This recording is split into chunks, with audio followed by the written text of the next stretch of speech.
Menteri Koordinator Bidang Pangan, Zulkifli Hasan, bersama Menteri Desa Pembangunan Daerah Tertinggal, Yandri Susanto, didampingi Gubernur Sumatera Selatan Herman Deru dan Wali Kota Palembang Ratu Dewa, melakukan peninjauan langsung terhadap koperasi desa Kelurahan Merah Putih yang menjadi percontohan di Sumsel, yakni di Sukodadi, Kecamatan Sukarami, Kota Palembang.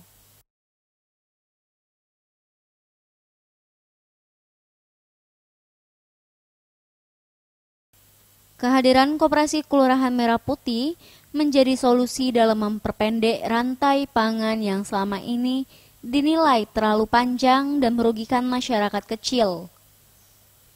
Menteri Koordinator Bidang Pangan, Zulkifli Hasan, menegaskan tentang koperasi desa yang akan menjadi fokus dalam koperasi tersebut. Apa itu Kopdes? Kopdes itu bukan bagi-bagi duit, tapi keberpihakan kita kepada usaha rakyat, ya, agar di tiap kelurahan, di tiap desa itu ada pusat ekonomi, ada pusat perekonomian. Imelda Wiji, Sriwijaya TV.